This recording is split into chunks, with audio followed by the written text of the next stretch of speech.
A warm welcome back to the Forensic Detailing channel, guys. Do not forget to subscribe. So today we're going to talk about the subject of how you maximise gloss when you're polishing your car. Why the hell are you polishing your car again, John? Don't worry, it's not touching the back. Nearly though. Gives me room to get around the front. Why are you polishing your car again? It's been in the body shop. There's probably another video that's come out, and that bumper's been painted, and that strip there, after that weld line, you know, where the panel's welded on there, has been repainted. So I'm just going in and I'm taking out very fine things. You can see I was going to get the light out, but you probably don't need to see it. Just tucked in there are some sanding marks that just need to be taken out. And if I go over this and get the light on it, I'll find little sanding marks, probably around the edges and the bits that are harder to compound out, buff out. So the bits that hide when you polish, buff it out. And I'll go through and I'll take those out, not by cutting, but by using a finishing compound. And at the same time, I'll go around the car where it's been out of my hands, and I'll just go and finish out the paint with S40. So what I'm using is a product that has virtually no cut. It is really just, say if we've got 50 microns of clear coat, and you go at that paintwork with a heavy cutting compound and a heavy pad, you might remove, just to give you a rough example, 3 microns, maybe 4 microns of clear coat, okay, depending on so many variables as we discussed. You might have up to, say, 50 microns of clear coat, maybe less to play with, but who knows, so that's a different subject. When we go over it with S40 and a soft pad, we are probably in the realm of sub-micron. Interested in your thoughts on how much that removes, but I think it's probably sub-micron, depending on lots of variables again. But if we just say 1 micron, we might be accurate, I don't know. It's also hard to measure how much you're removing, because when you heat clear coat from polishing it, it's like dough. It softens, and the pressure of the pad and the machine on it softens it like dough. Only a few microns, but it can give the impression you're cutting paint. So if you don't put any paste on the abrasive paste on your pad and you buff it on the machine, you could lose like 10 microns of depth, because the pad is going to abrade on the surface, heat it up, and the clear coat like dough will soften, spread out, get worked, and then later on, as it cools, it will go back, you know, it will withdraw back to its original depth. So yeah, the abrasive slurry is what is cutting the paint away off of the panels. Now, to maximise gloss, I'm going to just kind of show you and talk to you while we're doing it. Yes, it is about, well, it's less about technique, and it's about using a product that's going to deliver its final finish and picking. So this isn't just like a finishing polish, this is an ultra fine finishing polish. The equivalent of this would be Menzerner 4500 or Koch M2 perhaps. I don't know if there's a Koch M1, because that's its cut level, cut and gloss level. So maybe there's even an even higher one on the Koch scale. Rupes Pure ultrafine finishing polish. It's the equivalent of all of those, and in simple layman's terms, those products are different prices, they do behave differently, they all perform differently, but they'll all deliver you a high gloss finish because they're all using very fine micro abrasive you know, in there, so they work, and your eyes won't be able to tell the difference, put it that way. So really you get into a system of abrasives that you like. They're all pretty good, and I'll use them all before I probably go and buy them, but I do really like the Scholl stuff. I just find it nice and oily and works really well. In terms of pads, right, I wouldn't use like a real soft finishing pad, like for example the Flex Reds. They're really soft and airy and floaty. You could, but just the one up from that, the normal polishing pad, it's a soft pad, but it just has a bit more density to it, and you can push into it a bit. It wouldn't make much difference really, to be honest, but I would just go with that, perhaps a polishing pad, and our ultra fine finishing compound. In terms of technique, well, yes, you should always, let's just position this here and carry on while we're talking, so you can see all this live. Yes, you should always clean off your pad. I'm also using very soft cloths. I don't want to use a dirty microfiber rag that's got old polish in it or dust in it. It's a clean Korean soft buffing cloth, and I keep them all mint. The car's obviously washed. I haven't gone around with a clay bar, but I just, you know, because it's so well maintained, it doesn't build up contamination, this car. You want your pad to be clean before you do any polishing set. You know, so many places will just polish with a pad and they'll just leave the polish in there, and they'll grab the fresh polish and put the fresh polish on top of the dirty pad and go buff on the car, and that works. But the old polish is not just polish, it's old polish and clear coat and paint, and it dries. It destroys your pad. It fills your pad up with like plaster of Paris effect when it dries, and then when you use it, it will be a dust cloud for the first time. So you should always clean your pad after every set, and then when you finish with the pad, whether it's after an hour or whether it's after a full day or however you do it, take the pad off, soak it in water if you're not going to clean it immediately to stop all of that polish drying in there, or clean it thoroughly with a bit of APC brush and then blast it out with a tap pressure gun on your hose, you know, not a pressure washer. That's enough pressure from the gun to just force out all this polish. It's all water soluble with APC. Surfex HD works great at cleaning. So what we're going to do with this is really, if you want the best finish, your polishing set that you do with this product, and yes, it is a bit fiddly to put out, it does fart a bit, this is the old bottle, so I've just done a blob that's too much there, I'll just take that off. I want 4 kind of P's really, so I'll come and get that later on, but I'll just skim most of that off there. Don't know what's going on there. Hopefully, with that noise, it's my Bluetooth speaker making some weird noises. Now, what I'm going to do is work in very small sections, which takes a hell of a lot longer, but you're going to get better results. So normally, we could turbo polish that whole section quite rapidly, but we're going to stick to that 2x2 or shoulder width kind of rule. When you're starting polishing, that rule gets broken all the time. When time's of the essence, that 2 shoulder width set length goes out the window. I promise you. We spread our polish over the area, and that just means we've got fresh polish everywhere. If you start polishing here, especially if you're cutting, and you're going reasonably slowly over the panel, by the time you've zigzagged your way down here, there can be a difference in how much polish you're using. So this just does give you good consistency. You don't have to go mad with it though. You can spread it as well. So we're on speed 1.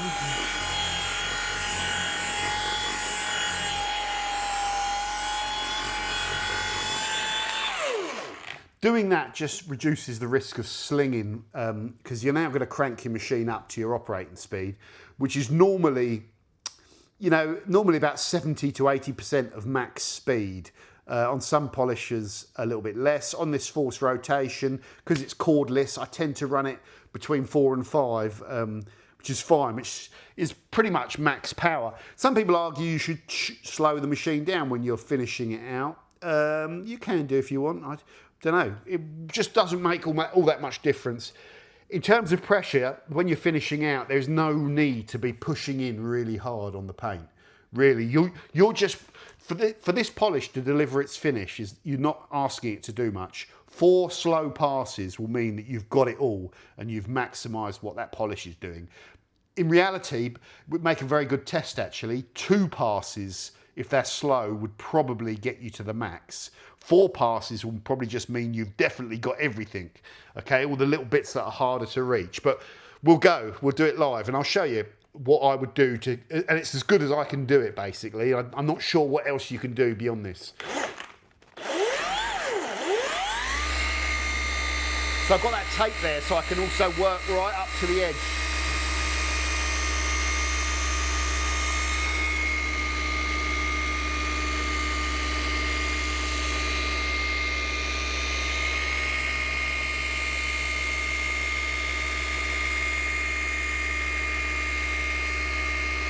I want to make sure I get right under that lip.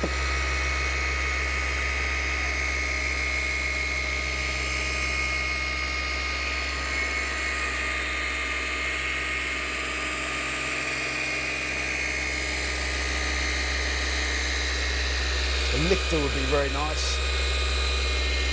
I just want to get that flat bit of the arch. And now we do our vertical cross hatch. And give it a little wiggle at the top just to make sure you get everything. You give it a little wiggle there if you really want. So as you come down, you don't always get all of that. That's just random stuff. You don't have to do that. I've extended that polishing area by just pushing the polish out more when I've done my set, like over here. And I didn't need to do that, but it doesn't matter. So that's 2 passes. The polish is broken down now. So really,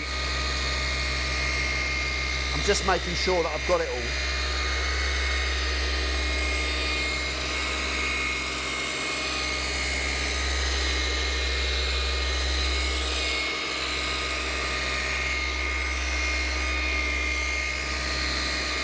That'll do, guys. That'll do. You could do your fourth. You could do your fourth. You could do your fourth vertical if you wanted. This flex polisher is just absolutely phenomenal. It really is. It's the XCE, the old one. I think there might be a new version coming out, or I don't know. But that old XCE is just so solid. It's so solid, and it's just an amazing polisher. It really is. I love that machine. I think, yeah, it's all personal preference though, isn't it? So you can see what I mean. I've left a bit of polish there from the previous set, so it knows where I know where I got up to. So you can see where I've polished, and that paint that's looking fantastic. Yeah, and then just take your Korean or your buffing cloth, whatever it is, and just gently, I'm not pressuring into this paint. I'll leave a little bit of paint there, a polish just there, so I know where I've gone up to, and just buff gently in circles. Get 99% of that polish up, and then give it a flip till you go over to the side that's not got so much polish on it, and that will get all of it up. And then if you're inspecting your work, because you're a professional detailer, you really want to know that you're doing it, you would panel wipe, spray a little spritz of alcohol, you know, or panel wipe, or whatever you want to use. I suggest with this a water-based panel wipe would be how to do it. Always be careful with the glue that's put down. I can buff that because I don't need that edge there. So I'm just gonna buff that. There's a little imperfection there. It's probably a little stone chip or something. The car is used, so this car, yeah, unfortunately, you know, it gets used, and this condition of the car, something on the paint there, that's from the body shop, a bit of overspray or something. I don't know. I can feel that's not polish. Yeah, and you just keep going, and you get your torch, and you'd have a look. You'd have a look at that paint. You wouldn't touch it too much. Don't touch it too much. Where's our torch? Don't poke around with it. Don't put your hands on it. Where's the torch? Where's my bloody torch? In my pocket. Oh yes, in my pocket. So of course, any fine swirls is going to be filled by the polishing oils. So if you use the rubbing alcohol or the panel wipe, you can take that out. But you're not, those, you see that vertical line right to the right of where the light is? That isn't a scratch, that's just a reflection of something. Don't know what, but it's not a scratch. It's the edge of the phone as the light comes down the back of it, see? So if I do there, that'll just make it disappear. Yeah, something realistically, guys, that is as good as it gets paint-wise. That is as good as it gets. I'm not trying to, well, yeah, look, that's as good as it gets.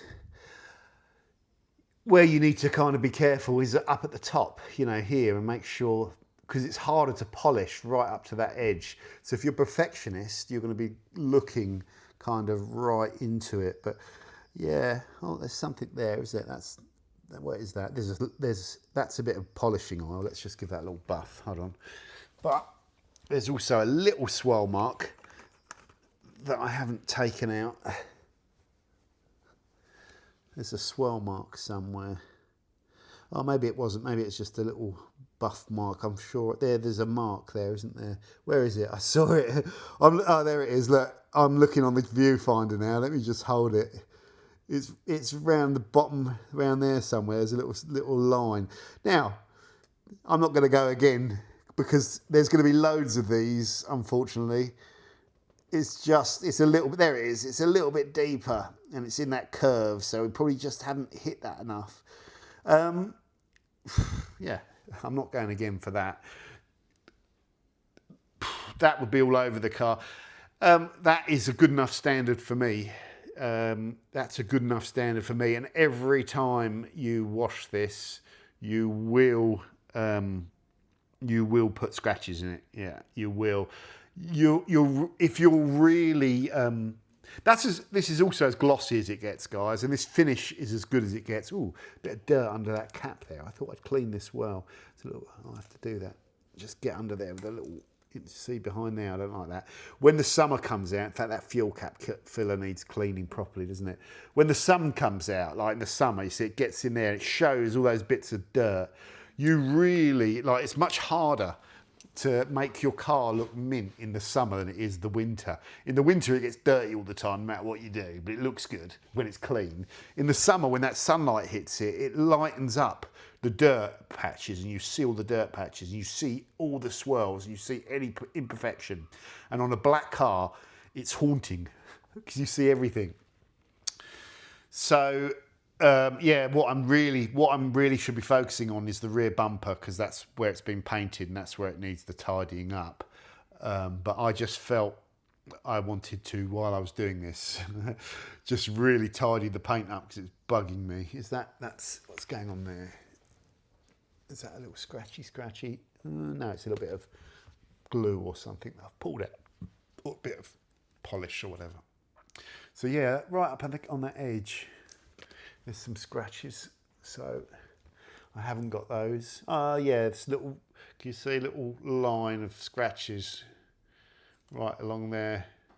So that does need to be just buffed again, even though I've done that section. So my set, I didn't get in tight enough, and you could get the little nano out and do that bit if you really wanted to, just a little sort of 20-second with the nano and the S40. Yeah. So the time to do it properly, where you've got your torch out and you're looking at it, it's suddenly, anyone can do it, can't they? Anyone can do what I'm doing here, sitting here, and most people have better equipment than I've got, and lifters and better lighting and all that sort of stuff. The prohibitive factor is time. So how much of a perfectionist do you want to be? So we go again, we do that. Should I go again and get that one little fine swirl, which you can only see in certain angles of extreme light?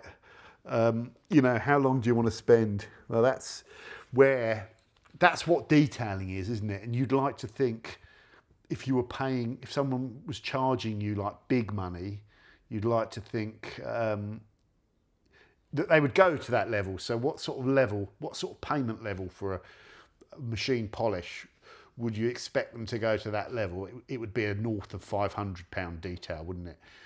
You couldn't expect a detailer for like £150,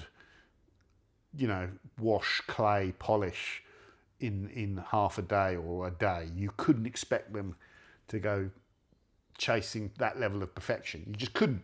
Wouldn't matter who it was. You just can't do it. You need the car inside. You need the light. You need the time. You need to be able to just chill and take your time. That's my opinion. Yeah, you can still do a very good job, can't you? So with 99% of detailing, you have time to do a single set polish. So really, you could wash this car down outside, dry it off, clay bar it if required. Well, it's outside, get it inside, and then S20 it, and S20 it in about 4 hours if you went really quick. There's a compromise though, isn't there? It's not going to be as good as if you did it for like 3 days of slow polishing. So is it worth doing 3 days? That's the big question. If you enjoy, it's just a personal thing, isn't it? If you think it is, then you do it, or you pay for it. If you don't, then you can pay to have quicker services done. That would be how you get the best finish though, guys. It would be less about the product. You could take a whole range of finishing polishes, any of them, a whole range of other soft pads. It wouldn't matter. Wouldn't matter if these are Imran's buffing cloths. Wouldn't matter, but I would probably use those fluffy soft ones if you're really looking to be careful. I think you don't have to, but yeah. But it would be about how you approach it and how long you take, and it would be about you looking at what you've done when you've done the set that makes the difference between getting the best finish and getting a good level of finish, in my opinion. Very open-ended discussion. Maybe there's loads of intricacies that I'm missing here. But again, most things are down to time and how much it means to whoever's doing it, what they're charging if it's a professional service, or if you're doing it yourself, it's the level you want to take it to. Yeah, and I'm sort of thinking how much I right now it's this simple for me. If I feel like I want to do it on this car, I do it, and I feel like I want to. So I'll take my time, and today I'll just go Doug. I know I need to do down here a little bit better, and I always, on this particular car, I've never been too worried about those. So maybe I need to give those a little bit of a polish, a better polish. If you are, make sure you get right underneath there when you clean them, because that's one of the areas when you wash a car, you think you got it all washed. And if you ever go down in your derriere and look up with a torch underneath, there'll always be dirt underneath all of that. Even if you get under there and give it a good wipe, there'll always be dirt. So that's where sometimes having all these rags is quite useful when the car gets in, because you could soak a rag out with like a rinseless or you know, even a little bucket of shampoo or whatever you want to use, and just clean out an APC, clean it with a brush, you know, a little soft tip brush or whatever. Yeah, so the lower it is down to the ground, the more careful you need to be when you're polishing around little bits of contamination. When you're prepping this car, get the brush out, and when you're washing it, don't just wash it with a mitt, get your brush. Really important, because there's nothing worse. If you do it, I've said this a few times before, if you don't wash it thoroughly and there's dirt still lying around in the car, and the older the car, the higher the risk that is. And there's chunks of dirt falling off the car when you're polishing. It can all go wrong. If you don't clay the surface so that the surface feels smooth, even though it might be covered in clay marring or whatever, if you go at it, but if it feels nice and smooth and contamination free, then it is. If it feels lumpy and dry and rough, then it's covered in contamination. You go and polish it, you just see all the greasy polish going over the lumps and getting caught, and like, yes, you'll rip some of that contamination off with the polish, but you'll also just be, you know, you also just working dirt and like debris around in the pad and just buffing it into the paint, and that could go horribly wrong. So it's like every step to get before you get to the polishing, if you want to do it properly, is important. And again, half the problem is time. So this car is so easy to clean. It came back from the body shop, and it's been outside. It's got a bit of dust on it, a bit of pollen on it. It's so easy to clean and get it to a good standard. Some cars get driven, and they get driven for like 4 or 5 years without being washed, and then you can end up having to do a car like that, or a car that's been outside for like 15 years and you might be detailing that. Everything, the time it takes to go from clean, dirty to clean, the time it takes to go to clean to decontaminated can treble or quadruple. And when it's a new car, everything's relatively easy. Even polishing newer clear coat is nicer. So yeah, there's a lot of variables in all of this, guys. If you're doing it at home, enjoy it, take your time, set your own standards, and don't feel like if you go and polish your car, if you don't have a machine polisher, or you just say, I want to spend an hour polishing my car, and if it comes up shiny, I'm happy. That's not wrong. this whole detailing thing, there's no right or wrong. It's like anything. If you're plastering a wall, you might be an absolute perfectionist. I haven't got the sign up on red. You might be an absolute perfectionist that when you plaster that wall, it has to be like an ice rink and it has to be perfectly flat. The edges of the plaster have to be perfect, flawless, your finishing. Or some plasterers, or you might plaster and you might just say, yeah, that's okay. I'm not going to be looking at those bits at the top. It looks good. It's a good enough job. It's up to you. Over and out.